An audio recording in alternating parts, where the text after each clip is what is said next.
ओम गुरुर्ब्रह्मा गुरुर्विष्णु गुरुर्देवो महेश्वर गुरु साक्षात् परब्रह्म तस्मै श्री गुरुवे नमः। ओम शांति शांति शांति। आप सबों में विद्यमान परमात्मा को नमस्कार। अष्टावक्र गीता का हम लोग अध्ययन पिछले 2 रविवार से कर रहे हैं। उसी क्रम में आगे का अध्ययन चलेगा। थोड़ी सी पीछे की हम व्याख्या करेंगे जिससे कि आपको स्मृति हो जाए।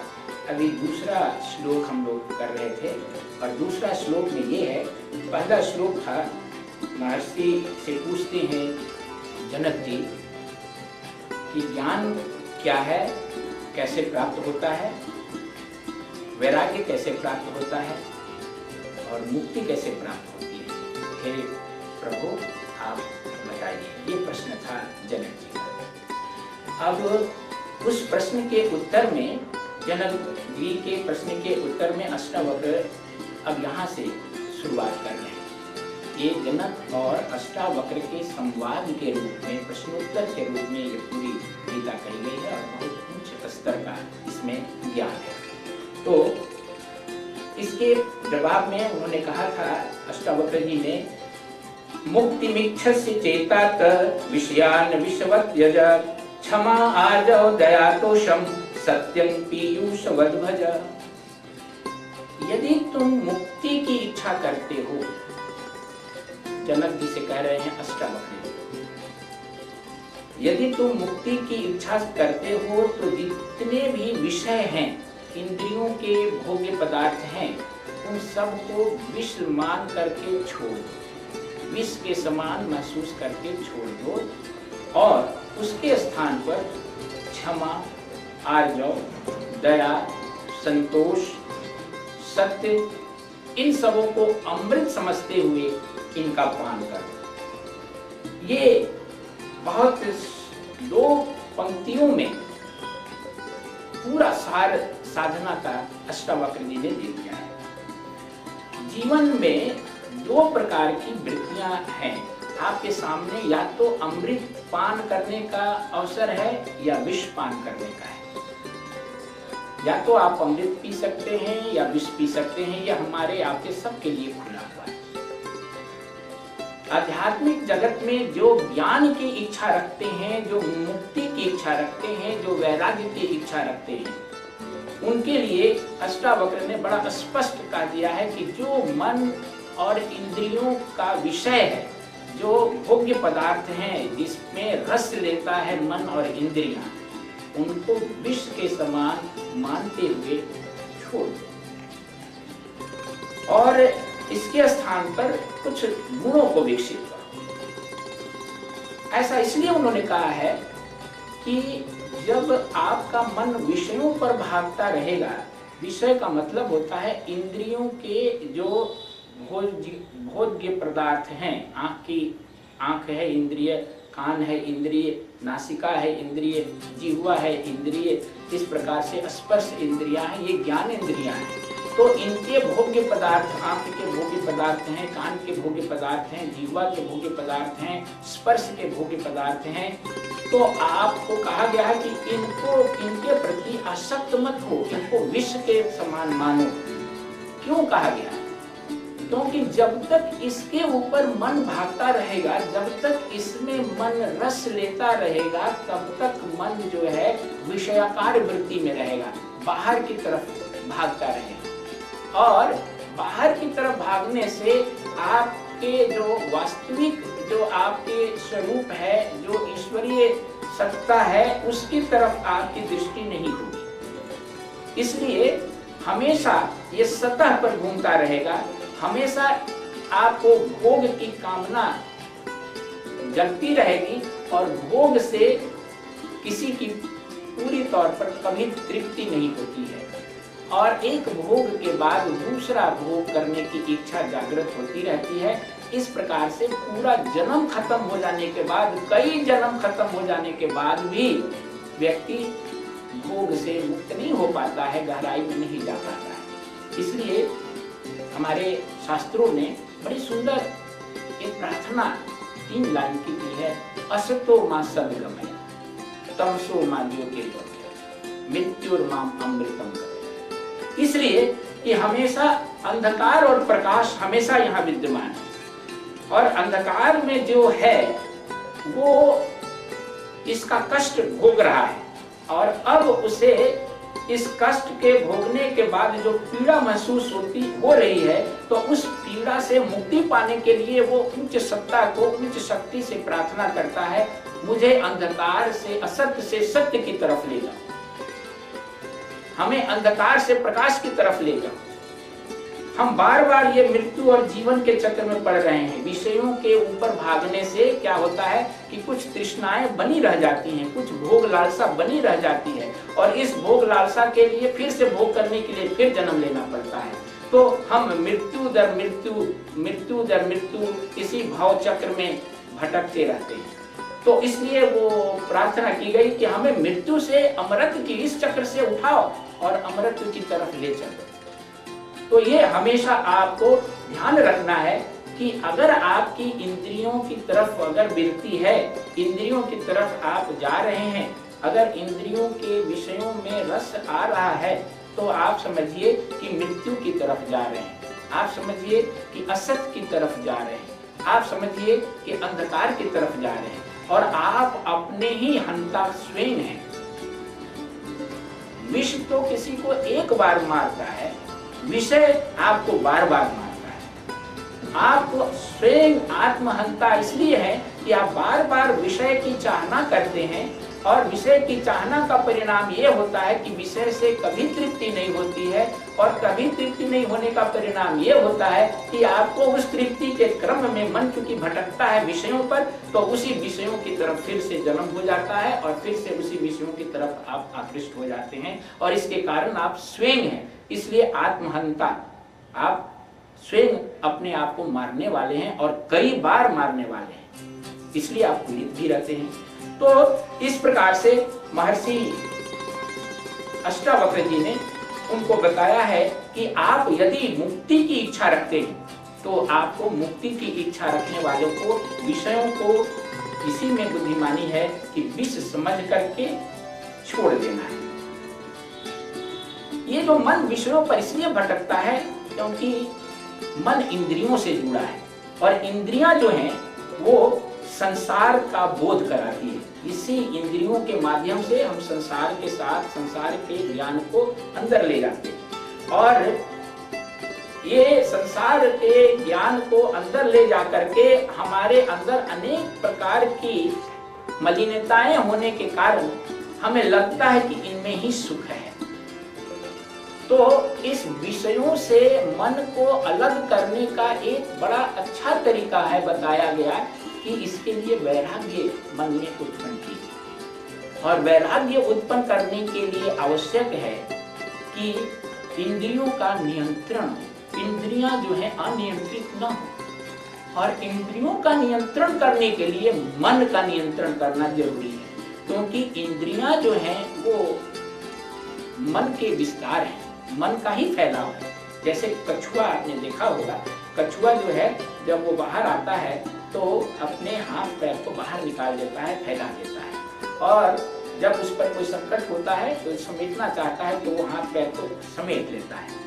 इंद्रियां जो हैं वो अगर मन चाहे तो इंद्रियों को समेट सकता है, और मन में अगर प्रेरणा या इच्छा जागृत होती है तो उसके हाथ पैर की तरह ये इंद्रियां बाहर फैल जाती है। तो वैराग्य के लिए ये कहा गया है कि मन का नियंत्रण। और पिछली बार हम लोगों ने बात की थी कि वैराग्य जो है वो 2 प्रकार का होता है, एक अपरा वैराग्य और परा वैराग्य, छोटा निम्न वैराग्य और सर्वोच्च वैराग्य। अपरा वैराग्य जो है यानी निम्न वैराग्य, ये क्रमिक रूप से स्टेजेज में इसका डेवलपमेंट होता है। आपको स्मरण होगा यत् मानम, एकेंद्रियम, वशीकारम, ये सब अलग अलग स्टेज हम लोगों ने बताए थे। तो ये अपरा वैराग्य के माध्यम से एक अवस्था आती है वशीकारम, यानी जब मन पर नियंत्रण हो जाता है, और जब मन पर नियंत्रण हो जाता है तब इंद्रियों पर नियंत्रण हो जाता है, तब अपरा वैराग्य की अवस्था, ऊंची अवस्था प्राप्त होती है। और जब परा वैराग्य जब आता है तब मन का नाश हो जाता है, मनोनाश हो जाता है और मन की आवश्यकता नहीं रह जाती है। तब परा वैराग्य हो जाता है, परम वैराग्य हो जाता है। तब आपको याद होगा कि हम लोगों ने बताया था कि तब डायरेक्ट नॉलेज हो जाता है, अपरोक्ष ज्ञान हो जाता है, वही साक्षात्कार है, वही मुक्ति है। इसको समझने के लिए एक छोटा सा उदाहरण दिया जा सकता है कि आकाश में बादल लगा हुआ है और बादल के ऊपर सूरज चमक रहा है, लेकिन घनघोर बादल होने के कारण जहां सूरज चमक रहा है फिर भी बादल अंधेरा है, उसके नीचे अंधेरा, इसलिए लगता है कि घना है, बादलों का जो समूह है वहां ज्यादा घनघोर है। और जहां बादल कम है वहां पर सूरज की रोशनी ज्यादा दिखाई पड़ती है। तो ये जो यहाँ अंधकार सा लगता है, यदि वो बादल जहाँ प्रकाश ज्यादा लग रहा है, जहाँ चमक बादलों पर ज्यादा है, वो उस बादल से तुलना करे तो उसे निराशा होगी, दुख होगा और वो महसूस करेगा कि हमारी बादल भी इसी प्रकार से चमकता तो अच्छा होता। लेकिन ये क्रमिक रूप से होता है। जैसे जैसे बादलों की जो मोटाई है, घनापन है, वो कम होता जाएगा, वैसे वैसे प्रकाश की किरण जो है बादलों से होती हुई उसे चमकाने लगेगी, उसकी चमक बढ़ाएगी। और अगर बादल पूरी तौर पर खत्म हो जाए तो वहां पर केवल प्रकाश के अलावे और कुछ भी नहीं रहेगा। हमेशा प्रकाश चमक रहा है, हमेशा हमारे अंदर ज्ञान है, हम हमेशा परावैराग्य में हैं। लेकिन बादलों का विकार, बादल रूपी उस संस्कार का विकार होने के कारण वो जो ज्ञान का, वैराग्य का जो प्रकाश है वो हमें महसूस नहीं हो रहा है। इसके लिए आवश्यक है कि हम प्रयास पूर्वक धीरे धीरे अपने अंदर शुभ संस्कारों को विकसित करें। शुभ संस्कार उत्पन्न करेंगे तो हमारे अंदर की जो ये कालिमा है, मल है, विकार है, विक्षेप है, वो दूर होते जाएंगे और जो प्रकाश हमेशा से नित्य हमारे अंदर विद्यमान है वो प्रकाश हमें महसूस होने लगेगा, दिखाई पड़ने लगेगा। तो इसके लिए जरूरी है कि हमें उस दिशा में अपना प्रयास करते रहना पड़ेगा। हमें आगे कोशिश करनी पड़ेगी कि हमारे अंदर का जो मल है, विकृति है, ये सब दूर हो जाए। ये एक क्षण में नहीं होगा, इसके लिए क्रमिक रूप से ये व्यवस्था करनी पड़ेगी। अब ये समझने की एक बात है, यहाँ बड़ी एक टेक्निकल बात यहाँ बताया गया है कि आखिर हमें किसी चीज से आसक्ति हो क्यों जाती है, हम क्यों आसक्त हो जाते हैं, इस पर विचार करने की बात है।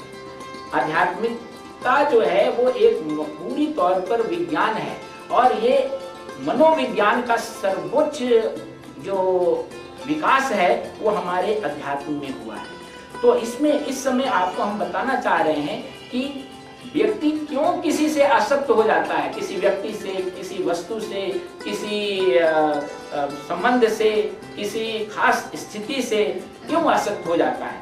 इसके लिए गीता में, भगवत गीता के दूसरे अध्याय में 63वें श्लोक में बड़ी सुंदर बात कही गई है और वो ध्यान से आपको हम अभी बताएंगे। वो है ध्यायतो विषयान् पुंसः संगेस्तु शुपजायते संगात् संजायते कामः कामात् क्रोधो अभिजायते क्रोधात् भवति सम्मोहः सम्मोहात् स्मृति विभ्रमः स्मृति भ्रंशात् बुद्धिनाशो बुद्धिनाशात् प्रणश्यति। आदमी का नाश, गिरावट कैसे होती है, इसकी पूरी कड़ी भगवान कृष्ण बता रहे हैं। ये पूरी कड़ी है, आप इसको गहराई से अपने मन के ऊपर, अपने जीवन के ऊपर लगा करके, लागू करके जरा देखिए। कहते हैं पहले क्या, ध्यायतो विषयान् पुंसः, किसी भी विषय को, विषय का मतलब वही हमने आपको बताया, इंद्रियों की जो खुराक है।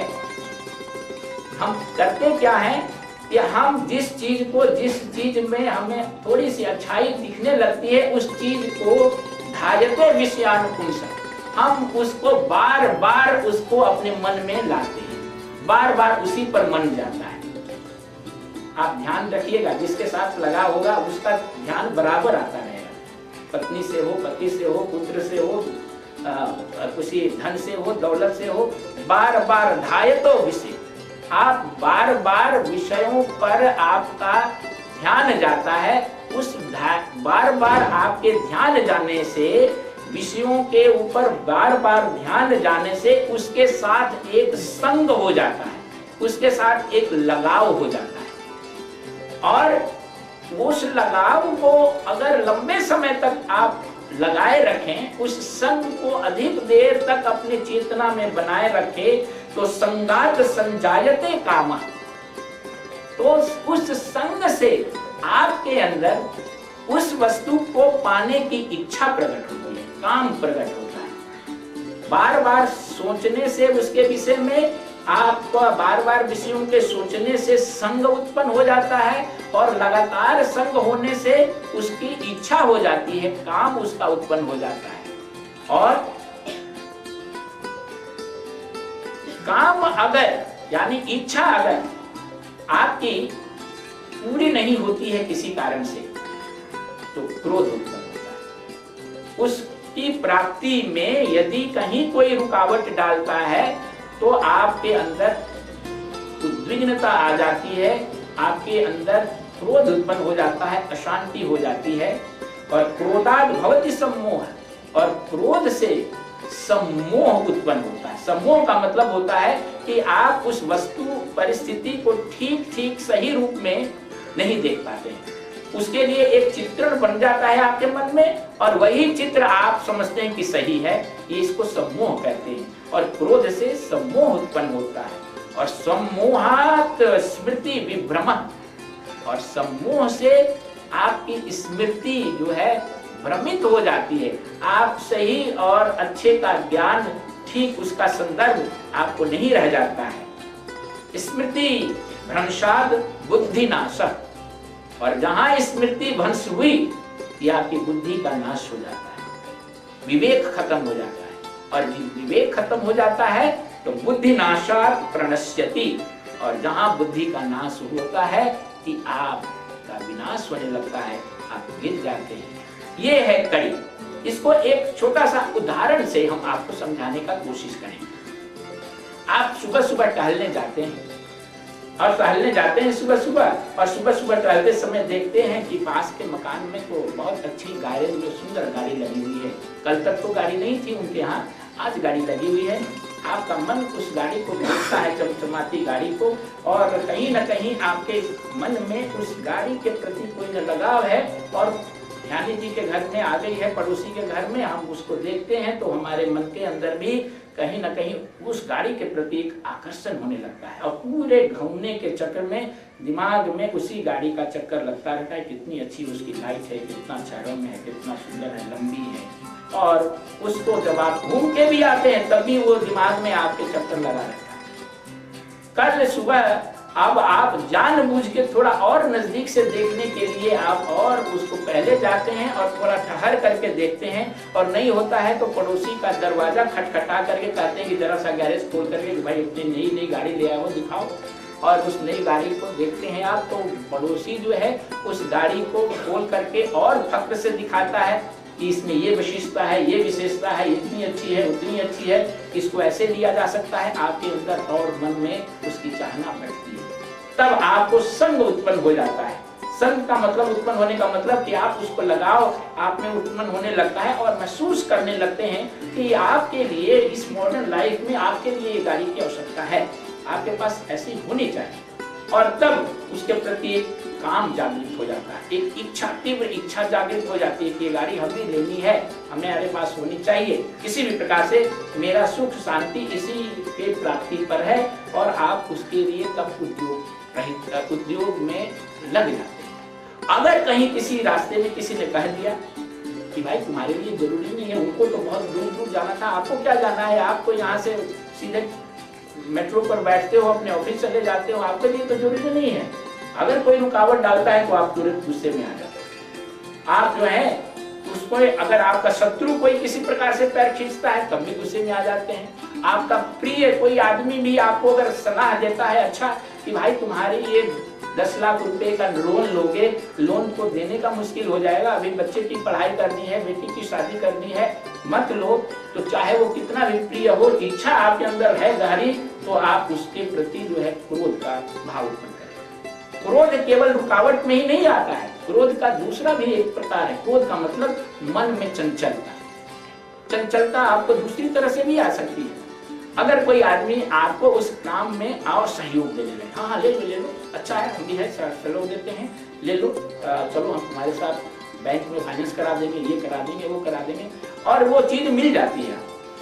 तो मिलने की एक जो उद्विग्नता है, खुशी है, आपने देखा होगा कि खुशी में लोग पागल हो जाते हैं। पागल का मतलब क्या? अशांत हो जाते हैं। ऐसा पागल, सड़क वाला पागल हो और चाहे खुशी में पागल हो, वो पागल है तो अशांत है। वो पागल होकर के कोई, आपने देखा हो ना, पागलपन में कोई अजूबा सा, अनजाने से काम करता है। इस पागलपन में आप रात रात भर पार्टी करते हैं, खाते हैं, पीते हैं, शराब पीते हैं, नाचते हैं, गाते हैं, और उधर से आते हैं तो गाड़ी का एक्सीडेंट कर देते हैं और मर भी जाते हैं। ये भी पागलपन है, उद्विग्नता है। ये आपको चीजों के मिलने की उद्विग्नता है। जहाँ शांत मन नहीं होगा, चाहे वो क्रोध के कारण हो, चाहे वो पूर्ति के कारण हो, मन में जहाँ अशांति रहेगी तो मन की अशांति होने ही के साथ आप में उद्विग्नता आएगी, और उसके कारण से आपका क्या होता है कि क्रोध से आपके अंदर सम्मोह उत्पन्न होता है। सम्मोह का मतलब होता है कि आप चीजों को ठीक परिप्रेक्ष्य में नहीं देख सकते हैं, उसका मूल्यांकन ठीक नहीं कर सकते, उसके प्रति इतने अटैच हो जाते हैं, इतना लगाव हो जाता है, इतना मोहित हो जाते हैं कि उसकी खराबी नहीं देख पाते हैं। आप यहाँ से गाड़ी को देख रहे हैं, लेकिन आप रास्ते में 4 जगह गाड़ियों का एक्सीडेंट देखा होगा, कई कबाड़ी खाने में बड़ी बड़ी गाड़ियां पड़ी हुई ढेर देखा होगा। आपको ये समझ में नहीं आता है कि आपकी भी गाड़ी कभी उसी प्रकार से कबाड़ी खाने में भी जाएगी, उसी प्रकार से एक्सीडेंट भी हो जाएगा। क्या ये सम्मोह के कारण आपको वो बात दिखाई नहीं पड़ती? और सम्मोह, इस मोह के कारण क्या होता है कि फिर स्मृति नाश हो जाता है। स्मृति नाश मतलब आपके पहले में भी आपने अगर कभी गाड़ी खरीदी होगी, कई बार उसको आपने आपके हाथों से उसको खराबी आई होगी, लोगों को सुना होगा, और फिर भी आपको वो सब स्मरण नहीं आएगा, और फिर स्मृति नाश होने के साथ आपको जो है बुद्धि भटक जाती है, और बुद्धि के भटकने से आप एक दुष्चक्र में पड़ जाते हैं जो आपके विनाश का कारण बनता है। तो इस प्रकार से सम्मोह होने का मतलब आसक्ति होने का जो कारण है वो विषयों को बार बार विषयों का चिंतन करना है। और इस क्रिया को जो है, इस क्रिया को वेदांत की भाषा में कहा गया है कि ये आपकी बुद्धि या तो भोग बुद्धि होती है या आत्म बुद्धि होती है। जब आप बुद्धि को विषयों में लगा देते हैं तो वो भोग बुद्धि हो जाती है। जब आप विषयों का चिंतन करने लगते हैं, बार बार सांसारिक चीजों का चिंतन करते हैं, तो उसको कहते हैं कि ये प्रिय मार्ग का रास्ता आपने अपनाया। जो आपके इंद्रियों को अच्छा लग रहा है और उसी को अगर आप कर रहे हैं, इसका मतलब है कि आप प्रिय मार्ग पर चल रहे हैं। और जो आपको मुक्ति की तरफ ले जा रहा है, जिस प्रकार से आप आत्म कल्याण की तरफ, ईश्वर की तरफ बढ़ रहे हैं, उसको हम श्रेय मार्ग कहते हैं। जीवन में 2 प्रकार के मार्ग हैं, प्रिय मार्ग और श्रेय मार्ग। आपको दोनों में से एक चुनना है। जिस प्रकार से कहा गया कि विष को पीना है तो विषय का सेवन कीजिए, अमृत को पीना है तो आप अमृत का रास्ता जो है वो सद्गुणों का रास्ता है, उसको अपनाइए। उसी प्रकार से जीवन पे जीने के लिए 2 रास्ते हैं, श्रेय मार्ग है या प्रिय मार्ग है। श्रेय मार्ग का रास्ता जो है आपको अध्यात्म का रास्ता है, उन्नति का रास्ता है, आत्मज्ञान कराने का रास्ता है, या प्रिय मार्ग का रास्ता जो है वो विषयों का रास्ता है, भोग का रास्ता है, इंद्रियों के आसक्ति का रास्ता है। तो आप स्वतंत्र हैं कि कौन सा रास्ता चुने, और उसी के अनुसार आपको फिर भोग भी भोगना पड़ेगा। तो इसको वेदांत में कहा गया है कि आत्मबुद्धि करें या आप भोग बुद्धि करें, श्रेय मार्ग पर चले या प्रेय मार्ग पर चले, ये सारी चीजें आपके सामने अपने छूट पर है कि आप क्या कर सकते हैं। इसी को भगवत गीता में एक खास शब्द इसके लिए आया है, दैवी संपत्ति। यहाँ जो अभी हम लोगों ने अष्टावक्र गीता में जो कुछ गुण का पढ़े, उन्होंने अष्टावक्र जी ने बताया कि अगर आप मुक्ति चाहिए तो आपको क्षमा, आर्जव, दया, सत्य, संतोष, इसको अमृत मान करके इसका पान करिए। ये कुछ गुण है। इसका थोड़ा सा विस्तृत रूप भगवत गीता में अध्याय 16 में दैवी गुण के रूप में इसकी गणना भगवान कृष्ण ने अर्जुन को कराई कि हमें दैवी संपत्ति, दैवी, हमारे पास तो संपत्ति हम लोग इकट्ठा करते हैं और जितना संपत्ति इकट्ठा करते हैं अपने सांसारिक, उसका एक कण भी, एक आल्टीन के नोक के बराबर भी अपने साथ हम नहीं ले जा सकते। और जो गुण या दुर्गुण यहाँ हम इकट्ठा करते हैं वो मृत्यु के बाद हमारे साथ जाता है और हम पुनः उसको लेकर के वापस आते हैं और उसको आगे बढ़ाते हैं। इसलिए अर्जुन को भी उन्होंने कहा कि तुम्हें दैवी संपत्ति का अर्जन करना चाहिए और ये जो सांसारिक भौतिक संपत्ति है, ये संपत्ति तुम्हारे किसी काम की नहीं आएगी। दैवी संपत्ति को करो। और दैवी संपत्ति का वर्णन करते समय 16वें अध्याय के श्लोक नंबर 1 से 3 तक में भगवान कृष्ण कहते हैं क्या क्या है दैवी संपत्ति, उसकी थोड़ी सी बात यहाँ हम लोग करेंगे। अभयम सत्व संशुद्धि ज्ञान योग अवस्थिति दानं दमश्च यज्ञश्च स्वाध्यायस्त आर्जवम् अहिंसा सत्यम अक्रोधस्त्याग शांतिर्मय पुरुषनम दया भूतेष्वलोलुप्त्वं माधवं ह्रीरचापलम् तेजः क्षमा धृति शौचम् अद्रोहानातिमानिता भवन्ति संपदं देवीम् अभिजातस्य भारतः। उन्होंने ये गिनाए हैं कुछ गुण। अभय, सबसे पहला दैवी संपत्ति है अभय, निर्भय, निर्भय होना, भयभीत नहीं रहना। अभय के बाद सत्व संशुद्धि। सत्व संशुद्धि का मतलब है परिशुद्ध मन, मन की पवित्रता। ज्ञान योग व्यवस्थिति। ज्ञान योग व्यवस्थिति का मतलब है ऐसा मन जो आत्मज्ञान प्राप्त करने के निश्चय पर अडिग हो और ईश्वर के साथ ईश्वरनिष्ठ हो जाए, ब्रह्मनिष्ठ मन, और जो ईश्वर की प्राप्ति के लिए एक निश्चय किया हुआ हो वो स्थिर हो, उसका मन भटकता ना हो इधर उधर, इधर भी जाए उधर भी जाए। उसके जीवन का लक्ष्य ये हो कि हमें ईश्वर की प्राप्ति करनी है या वो ईश्वर में प्राप्त कर चुका है, उसी में स्थित है। इसको कहते हैं ज्ञान योग व्यवस्थित। फिर दान, सात्विक दान, दम, इंद्रियों का संयम, यज्ञ यानी कर्तापन त्याग करके निष्काम कर्म योग से, यज्ञ भावना से सभी कर्मों का पालन। स्वाध्याय, सद्ग्रंथ का अध्ययन, सत्संग, श्रवण, ये सब स्वाध्याय के अंतर्गत आते हैं। तब आत्म साक्षात्कार प्राप्त करने के लिए शरीर, वाणी और कर्म का अनुशासन, ये तब है।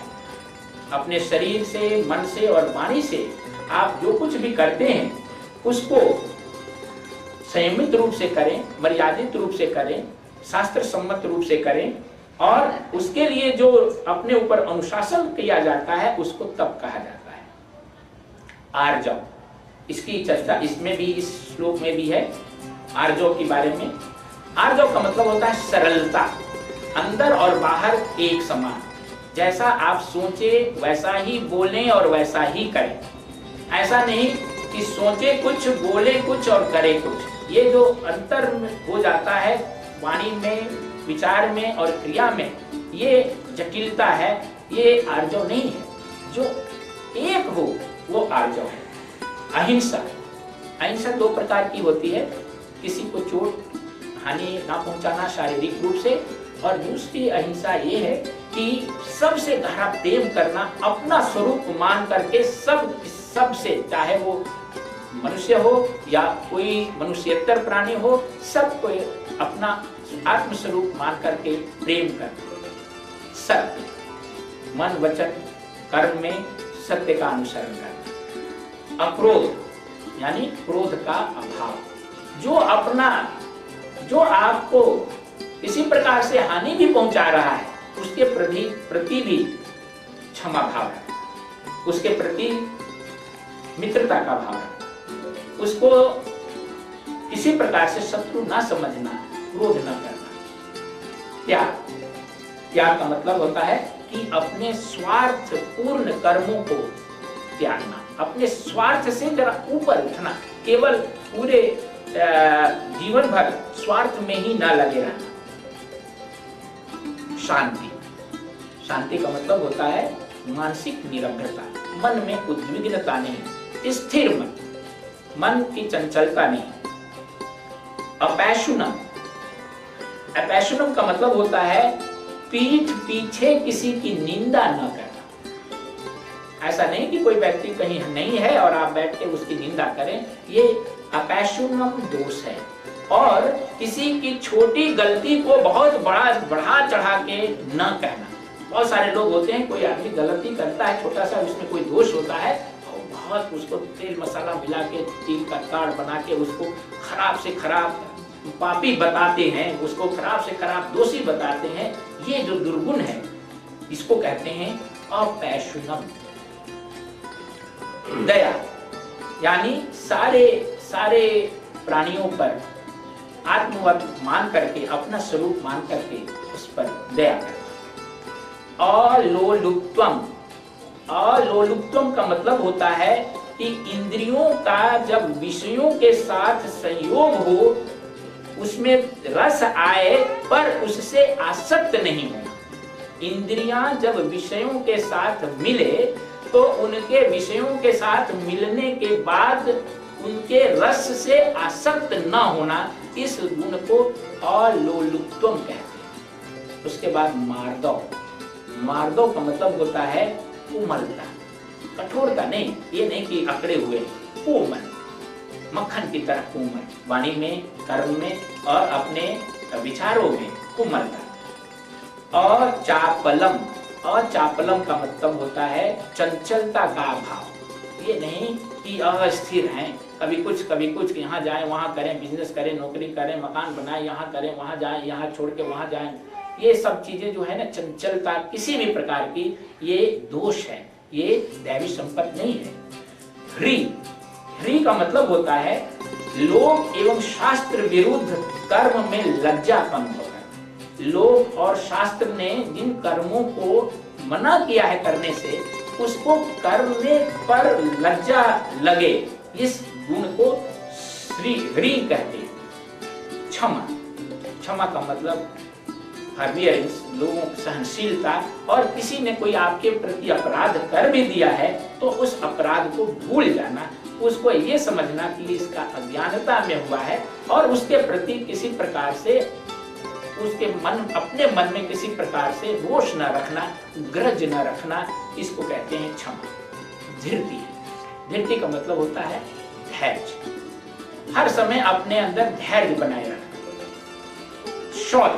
शौच का मतलब है कि आंतरिक और बाह्य जीवन में मन की भी और आत्म शरीर की भी शुद्धता रखना, शौच। और द्रोह का मतलब होता है किसी से द्रोह न रखना, शत्रु भाव न रखना, चाहे किसी ने कितना भी अपकार क्यों न किया हो, आपको किसी ने कितनी हानि क्यों न पहुंचाई हो, उसके साथ शत्रुता का भाव न रखना, जो किया उसको भूल जाना, उसको छोड़ देना। और लास्ट है नातिमानिता, मतलब एकदम विनम्र रहना, अपने अंदर अहंकार नहीं रखना और विनम्रता को बनाए रखना। इस प्रकार से ये जो गुण है ये दैवी संपत्ति कहलाते हैं, और ये दैवी संपत्ति ही इस इस जीवन के बहुमूल्य रत्न हैं। इन बहुमूल्य रत्नों को, ये जो गुण बताए गए हैं, जो अभी हमने गुण बताए, इन गुणों को अधिक से अधिक हीरे जवाहरात मोतियों की तरह इसको आप जितना इकट्ठा कर सके उतना इकट्ठा करें। और बल्कि भौतिक संपदा जितनी आप आवश्यक है, बस उसके अलावे इस दैवी संपत्ति को उत्पन्न करने के लिए यदि उसको खोना भी पड़े तो उसको खो देना है और इसको बढ़ाना है। क्यों?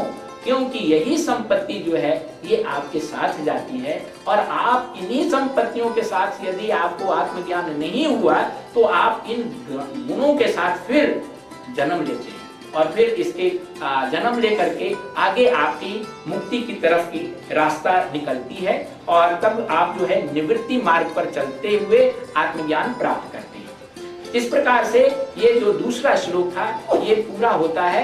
अष्टावक्र जी ने कहा कि विषयों को विष के समान तजो और क्षमा, आर्जव, दया, संतोष, सत्य, इसके अलावे ये जो दैवी गुण अभी हमने गीता के बताए, इन सबों को अमृत के समान इनका सेवन करो। तीसरे श्लोक का हम लोग आगे बढ़ते हैं। तीसरा श्लोक में अष्टावक्र जी फिर कहते हैं, न पृथ्वी न जलम न अग्निर न वायुर्धौ न वा भावनम एषां साक्षिणमात्मा मम चिद्रूपम विद्धि मुक्तये।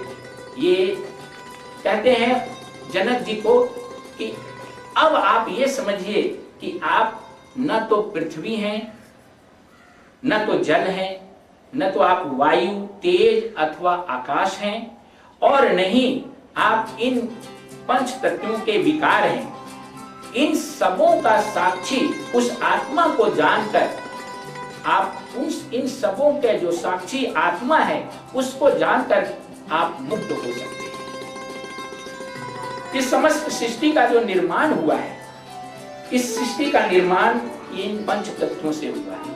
लेकिन ये आप जो है वस्तुतः आप व्यक्ति जो उसका वास्तविक स्वरूप है, वो वस्तु का वास्तविक स्वरूप वास्तव में वो इन पांच तत्वों से निर्मित नहीं है।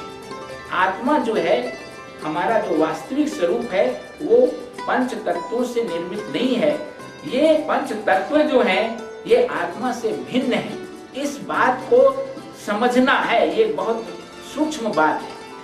ये जो सूक्ष्म तत्व, पहले ये पंच तत्व सूक्ष्म रूप में रहते हैं जिसको हम लोग तन्मात्रा कहते हैं और इन्हीं सूक्ष्म तत्वों का स्थूल रूप जब आ जाता है तो स्थूल सृष्टि का जन्म होता है, बनती है। और जब ये सूक्ष्म तत्व सूक्ष्म रूप में रहते हैं तो सूक्ष्म जगत का निर्माण होता है, सूक्ष्म सृष्टि का निर्माण होता है और इन्हीं सूक्ष्म तत्वों से ही हमारी मन, बुद्धि, इंद्रियां, ये सब इन सबों का निर्माण हुआ है। इनको तन्मात्रा से बना हुआ कहते हैं और ये तन्मात्रा जब स्थूल रूप धारण कर लेती है तो स्थूल पृथ्वी, स्थूल जल, स्थूल वायु, स्थूल आकाश, स्थूल अग्नि, तेज, इस तरह का जो है स्थूल तत्वों का सृष्टि का निर्माण होता है। तो आपको ये समझना है कि आप इनके साथ एक नहीं हैं, आप इनसे अलग हैं। आप अपने मन से अलग हैं, आप अपनी इंद्रियों से अलग हैं, आप अपने प्राण से अलग हैं, आप अपनी बुद्धि से अलग हैं। इस बात को महसूस करना है क्योंकि ये जो मन, बुद्धि, प्राण, इंद्रियां हैं ये तन्मात्रा से बनी हुई है, पंच तत्वों से बनी हुई है। और यही बता रहे हैं अष्टावक्र जी कि आप पृथ्वी, जल, वायु, तेज, अग्नि, आकाश नहीं हैं। इस बात को आप महसूस करें और साक्षी बन करके अपने आत्मा को देखें जो परिशुद्ध चेतना है। इसके लिए एक उदाहरण दे रहे हैं कि बार बार आप इसके लिए ध्यान करना होगा, अपने मन को अपने मन के सामने इस सत्य को बार बार लाना होगा कि आप ये शरीर नहीं है, आप ये इंद्रियां नहीं हैं। इसके लिए आपको कुछ समय एकांत में बैठ करके आंखें बंद करके चिंतन करना पड़ेगा।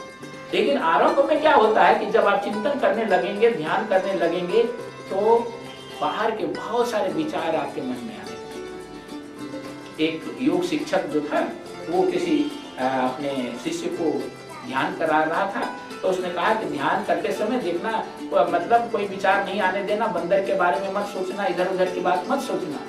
और जब वो ध्यान में बैठा तो पहले कभी बंदर के बारे में भले ना सोचता हो, जब ही ध्यान में बैठा तो उसको केवल बंदर ही बंदर दिखाई पड़ने लगे। उसका वो अपने दरवाजे का एक दरवाजा भी काल्पनिक रूप से अगर कमरे का बंद कर देता था तो सामने वाला दरवाजा बंद करता था तो साइड वाले दरवाजे से बंदर आ जाता था, साइड वाले दरवाजा बंद करता था तो ऊपर से आ जाता था। वो मतलब बंदर से छुटकारा ही नहीं मिल पा रहा था उसको। लेकिन आप विचारों को रोक नहीं सकते। विचारों के लिए एक तरीका शास्त्रों में बताया गया कि आप इसके दृष्टा बन जाएंगे। आप विचारों को मन में आने से नहीं रोक सकते हैं, उनको देखिए, आने दीजिए, अपने को उन विचारों से अलग कर लीजिए। आपको अब एक आप हैं और एक आपका विचार है, ये दो चीज है, इसका भान होना पड़ेगा। जिस प्रकार से आप बैठे हैं और अपनी खिड़की से आकाश में उड़ते हुए बादल को देख रहे हैं, आप बादल को देख रहे हैं और महसूस कर रहे हैं कि बादल आपसे अलग है, आप देख रहे हैं। उसी प्रकार से जब आप ध्यान में बैठें या चिंतन करने लगे तो कोई भी विचार, कोई भी भाव, कोई भी चीज उठे मन में तो उसको दृष्टा बन जाएगी, वो खत्म हो जाएगा, वो तिरोहित हो जाएगा।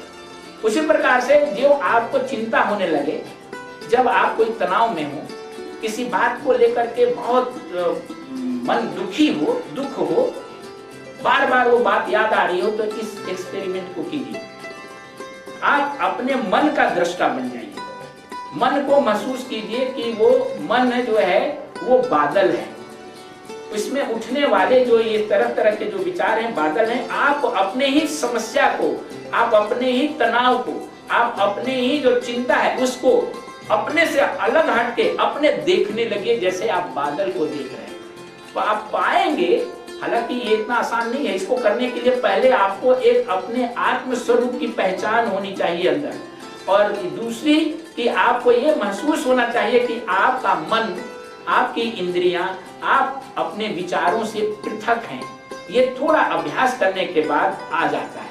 तो ज्यों ही आप अपने विचारों के दृष्टा बन जाएंगे, ज्यों ही आप अपने चिंताओं के, अपने तनाव के, अपने दबाव के, अपनी परेशानियों का देखने लगेंगे एक वस्तुनिष्ठ दृष्टि से, ऑब्जेक्टिव वे में, तब आप उसको वैसे ही महसूस करेंगे जैसे आकाश में बनता बिगड़ता बादल को देखने के बावजूद भी आपके ऊपर कोई प्रभाव नहीं पड़ता है। अभी आप देख रहे हैं कि बादल का बहुत बड़ा एक समूह आया है और बादल का एक बहुत बड़ा ढेर पहाड़ बन गया है, और थोड़ी देर में पहाड़ जो है वो टूट रहा है, बादल खंडित हो रहे हैं, धीरे धीरे बादल विच्छिन्न हो रहे हैं और वो बादल खत्म हो गए। आप ये दोनों स्थिति देख रहे हैं, ना तो पहले वाली स्थिति से प्रभावित हो रहे हैं, ना ही बाद वाली स्थिति से प्रभावित हो रहे हैं। अपने आप को आकाश महसूस कीजिए। आकाश जैसे पहले वाली स्थिति से भी न प्रभावित होता है, न बाद वाली स्थिति से प्रभावित होता है। उसी प्रकार से जब आप अपने मन के दृष्टा बन जाएंगे, ऑब्जर्व करने लगेंगे अपने विचारों को, अपनी भावनाओं को, तो चाहे वो कितनी भी अधिक आपको परेशान करने वाली क्यों ना हो, वो धीरे धीरे आपकी चेतना के ऊपर से उसका प्रभाव खत्म होने लगेगा। ये एक तरीका है, आध्यात्मिक तरीका है अपने आप को अपने विचारों से अलग करने का। तो इस प्रकार से आप अपने दृष्टा बने और आप अनुभव कर सकते हैं।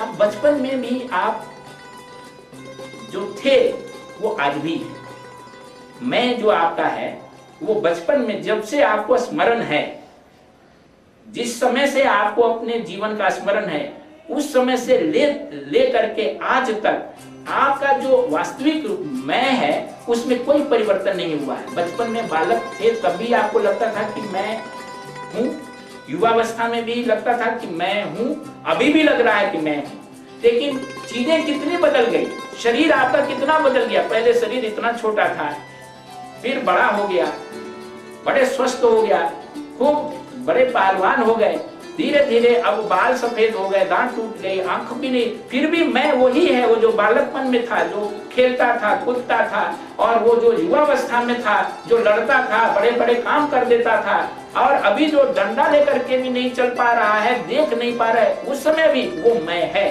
लेकिन ये शरीर बदल गया, परिस्थितियां बदल गई, आपके संबंध बदल गए, आपके विचारों में परिवर्तन आ गया, आपके टेस्ट में परिवर्तन आ गया, आपके ज्ञान में परिवर्तन आ गया, आपके अहंकार में परिवर्तन आ गया, हर चीज परिवर्तन हुआ। क्यों?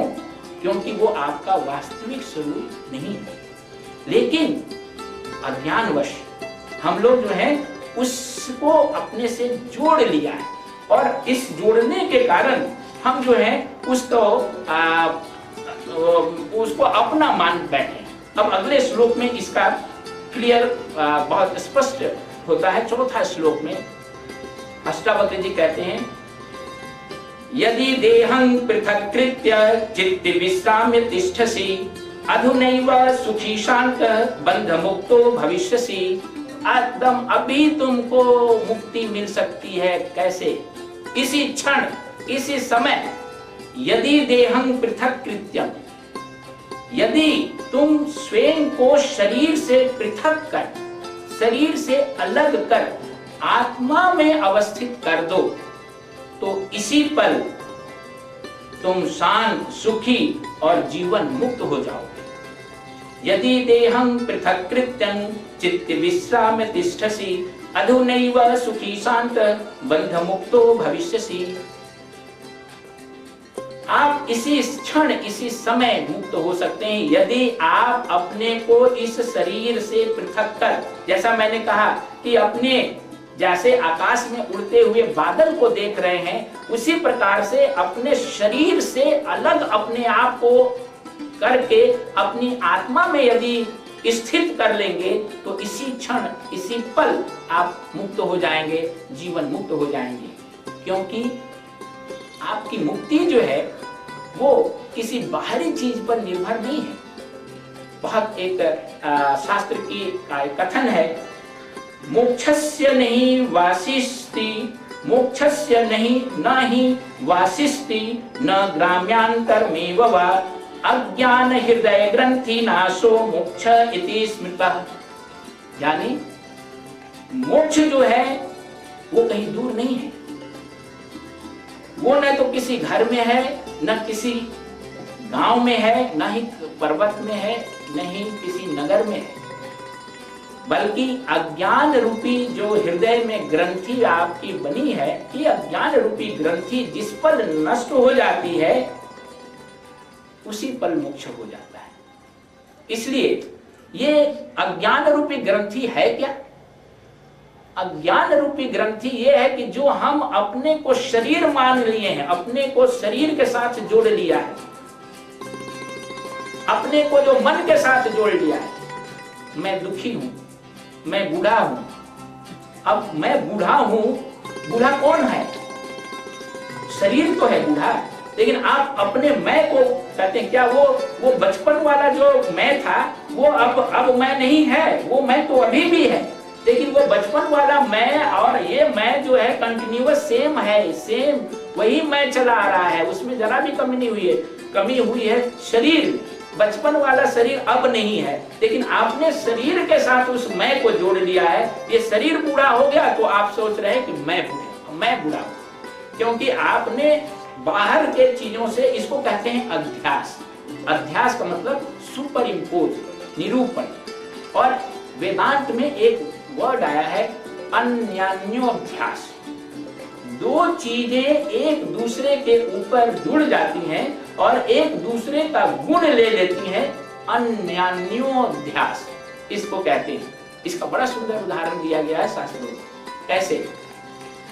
अब आपने देखा होगा लोहा जब लाल तप्त हो जाता है, लोहा, एक लोहे का छड़ ले लीजिए और उसको आग में जला दीजिए, खूब देर तक गर्म कीजिए तो लोहा क्या हो जाएगा? लाल हो जाएगा। लोहा जो है लाल हो गया, लेकिन ऐसे छड़ को अगर आप छूते हैं तो क्या वो गर्म लगता है? नहीं लगता है। ऐसा जो छड़ है, अगर आप रॉड ले आइए दुकान से खरीद के ले आते हैं और उसको छुए तो उसमें क्या आग रहती है? नहीं रहती है। लेकिन जब आग का संग लोहे का हो गया तो वो जो लोहा था वो गर्म हो गया। लोहा में गर्मी होती नहीं है, लेकिन लोहा ने आग का गुण ले लिया। और आग का कोई आकार होता है क्या? आग कोई लंबी हो, चौड़ी हो, मोटी हो, ऐसा तो नहीं होता है। लेकिन अगर वो लोहा गोल है तो आकार आग का गोल होगा। वो जो लोहा है, जो लाल तप्त लोहा है, उसमें जो आग है वो लाल तप्त आग ही तो है और वो गोल हो गया।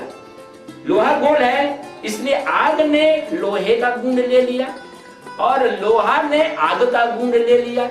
क्योंकि लोहा गर्म होता नहीं है और आग के साथ जुड़ जाने से गर्म हो गया, और आग गोल होती नहीं है और वो लोहे के साथ जुड़ जाने से गोल हो गई। ये दोनों एक दूसरे का गुण एक दूसरे में मिल गया।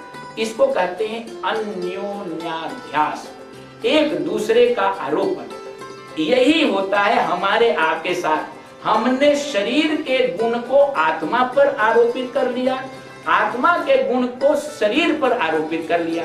आत्मा न तो जन्म लेता है न मरता है, आत्मा न तो दुखी होता है न सुखी होता है, आत्मा का तो कोई न घर होता है न द्वार होता है न भाई होता है न बंधु होता है न माता न पिता, कोई नहीं होता है। शरीर का घर होता है, शरीर का जन्म होता है, शरीर का माता पिता होता है, शरीर का संबंध होता है। लेकिन अब हम समझने लगे हैं कि मेरा माता पिता है, मेरा घर है, मेरा शरीर है। मैं जो है वो शरीर के साथ जुड़ गया और शरीर के साथ जुड़ने से शरीर के जितने गुण हैं उसको ले लिया। और आत्मा वैसे दुखी नहीं होता है, लेकिन शरीर अब दुखी हो गया, इसलिए आत्मा भी दुखी हो गई। और शरीर, आत्मा मरता नहीं है लेकिन शरीर मर गया तो आत्मा भी मर गया, ऐसा हम लोग महसूस करते हैं। तो ये अन्योन्याध्यास है, ये है ग्रंथि, ये हृदय की ग्रंथि है जो हम एक दूसरे पर जोड़ लिए।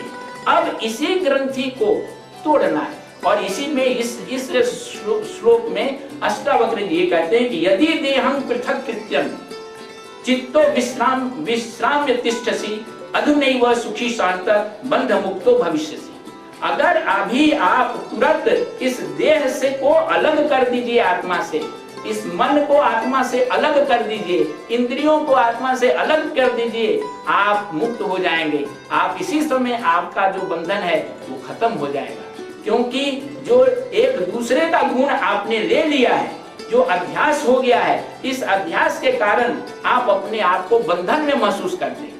आप कभी बंधे नहीं है, हमेशा आत्मा मुक्त है, लेकिन शरीर बंधा हुआ है, मन बंधा हुआ है और आप अपने आप को शरीर और मन समझ रहे हैं, इसलिए बंधन में महसूस करते हैं। जैसे कि धुंधले प्रकाश में अगर आप जाते हैं तो धुंधले प्रकाश में रस्सी पड़ी रहती है और जो ही वहां पर आप देखते नहीं है तो रस्सी जो है आपको सांप दिखाई पड़ता है।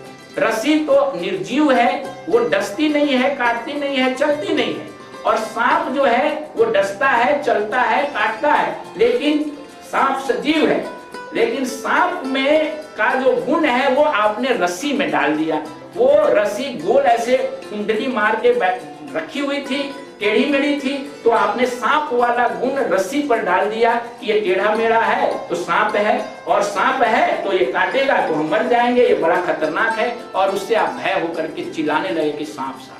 और अगर किसी ने टॉर्च ले आया वहां दिखाया तो ये जब रस्सी, ये अध्यास खत्म हो गया, सांप के ऊपर जो गुण था रस्सी का और रस्सी के ऊपर जो सांप का गुण था वो जब अलग अलग हो गए तो आपका भय खत्म हो गया। इसी प्रकार से सांसारिक दुख भय से भी आप मुक्त तभी हो सकते हैं जबकि आप अपने ऊपर जो शरीर, मन, इंद्रियां, अहंकार का जो अध्यास कर लिया है आत्मा के ऊपर, इसको ज्ञान के प्रकाश से अगर हम देख करके छिन्न भिन्न कर दें तो हम इसी जीवन में मुक्त हो सकते हैं। और यही हमारा जो है ये लक्ष्य होता है और यह अध्यास को दूर करने का हमारा प्रयास ज्ञान के द्वारा हो सकता है। और इसके लिए जो है आपको हमेशा सत्संग करना होगा, साधना करनी होगी, सद्गुरुओं का लेना पड़ेगा आशीर्वाद, और ये लगातार अगर आप करेंगे तो इसी जीवन में आप आत्मज्ञान प्राप्त कर सकते हैं। आज सत्संग को यही विराम देते हैं। परमात्मा से प्रार्थना करते हैं कि आप सबों को इसी जीवन में आत्मज्ञान प्राप्त हो। ओम पूर्णमदः पूर्णमिदं पूर्णात् पूर्णमुदच्यते पूर्णस्य पूर्णमादाय पूर्णमेवावशिष्यते। ओम शांति शांति शांति। हरि ओम तत्सत्।